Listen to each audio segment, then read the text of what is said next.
Chapter 44, Hazardous Materials. So first, what is a hazardous material? Well, it's pretty much anything that can harm someone, make them sick, or somehow cause damage to their body because it hasn't been properly stored or handled or protected. Now, the problem with hazmat incidents is when we think of hazmat, we think of the big event, the rolled over tanker truck full of acid or large spills and obvious overt types of events that usually are recognized pretty quickly and response occurs pretty quickly. The proper people get there essentially. The problem with working as an EMS professional is that we go on these little itty bitty hazmat events, and in fact, we might actually go on a medical aid or a trauma related call, uh, encounter the patient, treat the patient, transport the patient, and then find out later on that we were exposed to something the patient might have had on them or maybe in the environment that we found them in. So it's really important that you keep an open mind about this and think kind of outside the box, what types of things might be hazardous to us. So you got this scenario right here. You get called to the garage for a gentleman who's having a heart attack. Nice clean garage. I'm actually kind of envious, actually. And he's in there and he was doing some work in there. He's actually stripping some furniture. And he says while he was stripping some furniture with a furniture stripper chemical, he started feeling some chest discomfort, thought he was having a heart attack. So if you think about it, he could be having a heart attack, but he could be overcome or is being overcome by that chemical that he's inhaling. The problem is he's in this garage, you go into the garage as well, and you're exposed to it. So again, this could be a hazmat scene. This was actually a call I was on. This is a vineyard, and we had a gentleman who was out spraying the grapes with a pesticide, and he was overwhelmed by the pesticide, and we found him lying between the rows of grapevines unconscious. And I don't even know what kind of pesticide it was, but apparently it absorbed into his skin, into his body, and caused him to go unconscious. So definitely not a organic pesticide, so to speak. But again, you think about it, why is this person lying between the rows of bushes with this sprayer in his hand who's now unconscious? I mean, it could be a stroke, it could be a heart attack, he could have been overcome by grape smell or something. I don't know. But ultimately, you think about it, what could happen here? And you got to think about possible chemical responses. Even here, this is a hotel. This was a call I was on years ago downtown San Diego on Broadway. It was a brand new hotel. And I went there for one of the security guards at the front desk. He was complaining of nausea, dizziness, and weakness. And I'm assessing and treating him. We're talking to him. And then another gentleman walks up, another employee walks up and has the exact same symptoms. And then finally, a third employee came up with the exact same symptoms. So now we're dealing with something that's based inside the building. Something's going on inside the atmosphere of the building. It's time to get out of there. This is not a good environment. It turned out that there was a brand new building and the HVAC system, the heating and air conditioning system, was malfunctioning and pumping some kind of weird gas or chemical out into the environment, causing people to get sick. So again, you got to keep an open mind about all this. Now, this is really obvious, this rolled over tanker truck. I'm hoping this is something like molasses. Otherwise, those chiefs are kind of standing in the wrong place. But hey, what the heck? Trace them. This is, just the various types of hazmat material classifications that you might run into.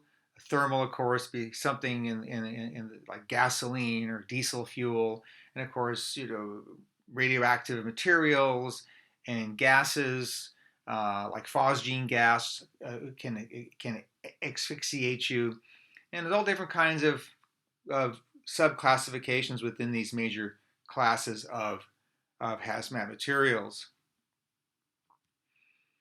Now, what you might have noticed already, you might be aware of already, I know you might have done this, I believe this is one of your FEMA assignments, but this is a placard, and these placards are on all trucks and other vehicles that transport any type of federally mandated hazmat material.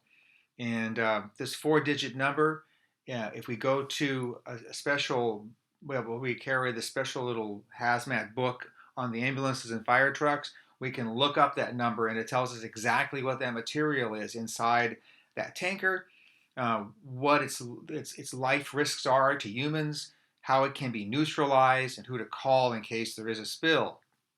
Now, even if you don't have any hazmat training whatsoever, if you just see that red placard with a flame on top, you could almost say this is probably something flammable. Pretty straightforward. Now, a class 3 combustible is a liquid flammable, something like diesel fuel or kerosene or something along those lines. So if you were an EMT on an ambulance and you saw a rolled over truck and you notice that it's leaking and maybe it's on fire, if you saw this placard, this is one of the things you would report to dispatch, that you have this placard number and the color of the placard so that the hazmat crews who are responding will know ahead of time what they might be confronting. Now, a different type of placard, this is usually on buildings. You might see it, Home Depot probably has one somewhere in the back of Home Depot somewhere. Anytime there's stored hazmat materials inside of a structure, you're going to get this, the Nfpa 704 placard. And what it has, it has 4 diamonds within this larger diamond. And they're divided into these 4 different categories. And you should really know this well because you're going to see this in the field as well as you might see it on a test, who knows, right? But you can see there's a health, fire, reactivity, and the bottom white category is special information. It might be blank or it might have something in it, something like a radiation symbol, or it might have a W with a line through it saying, don't apply water to whatever is in this structure. But the rating on the NFPA 704 system is 0 to 4. So 0 means no reactivity, no health hazard, no fire hazard. 4 means it's the worst. So that's your rating. So if it's 444, that's a really bad place to be, especially if something bad's going on. And again, you might look in the white area there as well. There might be something it might say oxidizer or something along those lines. It tells you what might be inside the building. Another resource are these data sheets, these safety data sheets. Any business, whether it's mobile like a plumber or an electrician or a pesticide person or any fixed building like Home Depot or Lowe's or a paint store, they have to have these data sheets on file and they have to give you them upon request. So if you go on some type of spill and people were exposed to whatever that chemical is and you're in the process of treating these patients and decontaminating these patients, someone, yourself maybe, is going to ask the foreman or the boss or the person in charge, I need to take these sheets with me to the hospital. They have copies of them and they're mandated by federal law to give you a copy of those sheets. If they don't have the sheets, then that does happen sometimes, and that's their issue with OSHA and all that. But at the very least, the container might be there. And as long as it's safe to do so, you could take a picture of that container, safely, of course, at least the label in the container, or peel off the label. Don't bring the container, even if it's empty, it's still dangerous. So the hospital doesn't want to see the container, but maybe take a picture of it or something like that, or write down the information so the doctor will be able to look that stuff up and decide how to properly treat these patients. If this is a rolled over tractor trailer, semi-rig, and truck drivers are trained, if they're carrying hazmat materials, when their truck catches on fire or when they crash their trucks, they're trained to pull this little packet out with them. And in this packet is usually are these data sheets, assuming they're, alive or conscious at the time. So what it comes down to is using your senses, but also using some common sense as well. Um, Senses meaning your smell and your vision and your hearing and all those things. I'd probably avoid taste personally. That's one of the senses I'd probably avoid, but you guys get the idea. You walk into a particular area, a room, and you smell something weird. You see foaming green smoke coming out of a tank. Ducks are falling from the sky. Horses are having seizures. Probably time to get the hell out of there, basically. But again, it's common sense. For instance, we have a big problem now with this chlorfentanyl. Chlorfentanyl is produced apparently by the cartels in Mexico. It's highly addictive. It's very dangerous for us. The smallest amount on our skin or in our nose or in our mouth can kill us. And so you encounter these people who overdose on this chlorfentanyl, and it's usually a white powder in a lot of cases. And if we're treating a patient for a narcotic overdose and this guy's got the white powder on there and we're doing bag valve mask and we're maybe doing compressions and that powder gets aerosolized and we breathe it in and we can die just as quickly as the patient. So again, this is a hazmat scene for us. Or it's going to sound really weird, but people get pepper sprayed all the time, and pepper spray for a lot of people is considered a fairly benign substance. It's just chili peppers essentially, right? But pepper spray comes out of the container in this very, very tenacious, oily substance that sticks to everything. So I've been on a number of calls where either the police use OC gas or they use pepper spray, and they pepper spray somebody because they're resisting arrest, or maybe there's an assault, or some private citizen uses pepper spray, and you wind up transporting this person. Well, if you think about it, this person essentially is a hazmat incident. I mean, do you really want this guy covered in pepper spray in your ambulance? And you really want to touch this person, because if you touch this person and he touches the railing of your gurney or he touches the wall of the ambulance, and then 2 or 3 hours later you touch that same spot and you rub your eyes, guess what you got? You got pepper sprayed. So again, we have to think about these little teeny issues, not always the big issue. So here it is. Basically, anything that doesn't seem right, again, use your sixth sense. Use that kind of like, wow, this doesn't seem right. Let's get the hell out of here. You back away, they get out of there, and you call for the proper authorities and additional resources to take care of the problem. So resources, there's a number of resources. The most common one you see in ambulances and fire truck is called the North American Emergency Response Guidebook.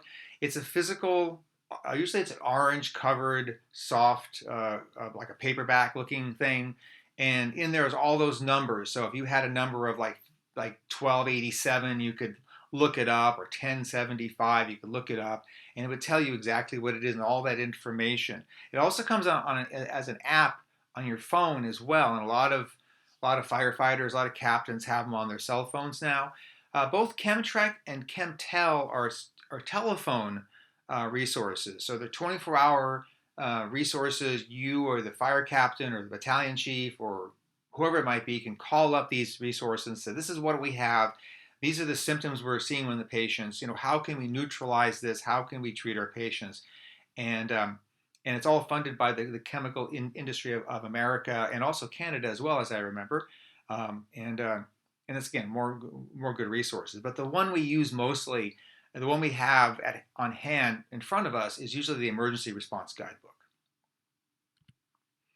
Now, if you do make that phone call to Chemtrek or Chemtel, they're just going to want to know everything that you know about this substance. You might not know anything about it. It might be. I've been on hazmat calls where the container is just this container full of stuff and it has no labeling on it at all. But just by maybe telling them like what kind of symptoms a patient might have, or the nature of the substance inside the container, whether it's a liquid or a gas, or whether it's from a liquid turning to a gas, or whatever it might be, or the color of the gas might give them an idea of what might be, what might be in that container. So there's 4.5 levels of training, I guess, for hazmat training.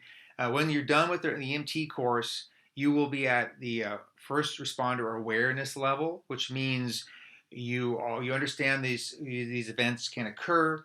You have an idea of what they might look like, or smell like, or sound like, and if you recognize or you feel this might be a hazmat incident, you would then safely back away, get out of the scene, call for the proper resources. That's your only job, is to just be aware it's happening and notify and back away to safety. Once you, if you're one of those individuals who plan to go on to the fire service and go through the fire academies and be hired as a firefighter, you will get trained in the operations level. So this would be a firefighter who will actually put on their bunker turnouts and all their gear and go in a very limited way, might try to isolate the hazmat substance or dam up areas or wash away areas with water, things like that. Low level risk operations, but still they're in taking care of certain levels of hazmat. Hazmat materials technicians, these people usually have a lot of chemistry. They might have a degree in some kind of chemical engineering or chemistry degree going with that. And they're trained, they put on the big biohazard suits, self-contained biohazard suits. And these along with the specialists are the ones that are going to go into the hot zone, they call it, where all the really bad stuff is, and they're either going to contain it or neutralize it in some way. Now the specialist, that person is the highest level of authority. They have the most training, and they're usually the incident commander on these type of events. So if you're going to have a hazmat event, it's more than likely going to be controlled through the incident command system. And pretty early on into the process, there'll be an incident commander will have established this system. They will have called in a specialist, and that specialist will have taken over controlling and running this entire operation, just as if it were a medical aid or a fire or something else. So guidelines. So general rules, basically what it comes down to, and the overarching purpose of all hazmat responses essentially is the safety of the rescuers and the victims. So human life comes first. Environment and property are always second. So if you have to have, if the poor little duckies and the poor little fishies and the little birdies in the sky all have to die, if we get to live, we've achieved our purpose essentially.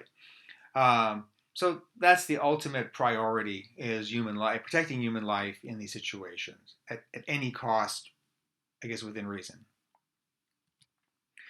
So there's an acronym. It's called RAIN: Recognize, Avoid, Isolate, and Notify. So this is where you guys are essentially your hazmat awareness level, and you use RAIN. You recognize that this is a potential hazmat incident. You get out of there, you avoid, you uphill, upwind, you stage away from this. Obviously uphill and upwind because you don't want the stuff flowing down towards you, and you don't want the wind blowing towards you. Makes sense. So you get out of there and you isolate the area, you prevent other people from getting in if you possibly can, and then you notify dispatch, and then they, of course, call hazmat response. And it's really a good idea to let the dispatch know the direction of the wind if possible. So you might tell them the wind's coming from the south. That way the second and third and fourth in responders can respond again upwind rather than downwind. Might be safer for them. So establishing safety zones. So at some point when it does develop into an incident command system and you get enough resources there, they are going to develop this, and it's not a circle like this. It's kind of nice having a circle, but it doesn't have to be a circle. It could be a square or whatever. It's up to them entirely. But you're going to have these three zones. The hot zone is where the really bad stuff is, and really only the hazmat specialist or technician will go into that hot zone with those full body, self-contained hazmat suits. If you're a firefighter and you're, hazmat operations level, you're probably going to be in the warm zone, helping to decontaminate patients and helping to initially treat those patients that do come out of the hot zone. And then you'll be moving them into, or passing them through into the cold zone. And where the cold zone is technically by that time, once they've been passed out of the hot zone, they've been deconned between the hot zone and the warm zone, and then possibly again into the cold zone. They should be mostly decontaminated and safe to transport by ambulance. So as an EMT, you're probably going to be somewhere staged in the cold zone, and you're going to have the transportation officer. Again, it's going to be the same thing as if you have a mass casualty incident, because that's probably what it will be. The difference is it's all caused by some type of chemical or some kind of release of some type of chemical. So again, it just depends on where, but the patients will be somewhat decontaminated, as they get passed out into these various zones. The people in charge, the people who know best, they might tell you that you need to seal up your ambulance. They'll give you what's called visqueen. It's kind of a thick, heavy plastic, rolled plastic, and they'll give you duct tape. And they might have you cover all your seats and floor and walls and ceiling inside your ambulance, because the person's not entirely, completely deconned. And when you get to the hospital, of course, the hospital will be notified this person's coming in. They have some type of contaminant still on them. And when you get done offloading, then all you have to do is kind of just carefully roll up all this plastic off the inside of your ambulance, ball it up into a big ball, put it into a red biohazard bag, tie it up, and then you're ready with some minor decon, with some soap and stuff for your next call. So if they recommend that, they'll give you those supplies, and you'll do that prior to transporting. So just briefly, radiation emergencies. We think about radiation emergencies like San Onofre nuclear plant and stuff like that, but there's a lot of radioactive materials all around us. Hospitals, laboratories, dentist's office, all different types of places people can come into contact or be exposed either directly or indirectly to radioactive materials. And we might not even be aware because we can't really see radiation. It's not going to glow or anything in front of us. So we might go into someone's house or private residence or something like that, and or even a business, and treat somebody and not be aware as we're in there treating this patient, we've been exposed to some type of alpha radiation or beta, whatever it might be. I know there are certain patients that they have cancer and they get radioactive pellets implanted in their body, or they're given radioactive kind of like isotopes that intravenously, and they're actually radioactive for a few hours after those treatments. And if you're close enough to them, if you're a family member or you're hugging them, you could see where that might be an exposure, a low-level exposure for you. Now, if you're an EMS professional and you got a person lying on the ground unresponsive, you're going to pick them up, you're going to carry them to the gurney, you're making body contact with them. This happens to be one of these people that have, this medical radioactive material inside them, then you could be mildly exposed to the substance. Now, what it really comes down to is, there's a lot of factors about radioactivity and how it affects us. There's obviously alpha, beta, gamma, and neutron radiation. You can see alpha, clothing, newspaper. The only time alpha radiation really becomes harmful for us is if we somehow get it into our body, we inhale it or ingest it in some way. If it gets on our skin, it's usually decontaminated and usually not harmful to us. Beta, of course, is a little worse. Gamma, of course, that's the Incredible Hulk, so you got that one figured out already. And neutron, I have no idea. I wouldn't want to see it. But really what it comes down to is how long you're in that area, how long you're being exposed, how far away you are from the source, how much shielding you might have, whether it's lead or concrete or a newspaper or whatever it might be, and just how much radioactive material is present. I've been on a couple of calls with this situation over the years, really minor stuff, usually medically related things like Like I had a gentleman who had a prostate cancer, and they implanted these pellets in his groin um, a few hours before, and they were radioactive.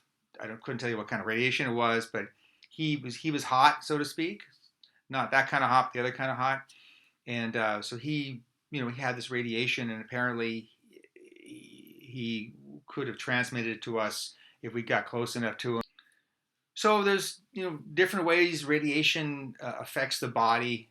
In the long run, what happens is when your body is hit with certain types of radiation, it actually disassembles your DNA, and when your DNA reassembles, it reassembles out of sequence, which leads to abnormal cell production, which leads to cancerous cells. So in the long term, months and months and years, people can have all different kinds of cancers from this, skin cancer and organ cancer, brain cancer. That's one of the long-term effects. If they do get a high dose of radiation, usually the symptoms come on within hours or a couple of days: nausea, vomiting, diarrhea, dizziness, internal hemorrhaging. Really obvious things they're going to call you for because they're going to feel really sick. And of course, along with that, because of the intensity of the radioactivity, they could have burns to their skin or lesions, blistering to their skin, and things like that. It's unfortunate, but it can happen. It's pretty rare. Maybe I've been on 2 calls I can think of in my entire career related to radioactivity. But it's out there, and it's quite prevalent in our county and all different types of venues and businesses. I think we're done with this lecture.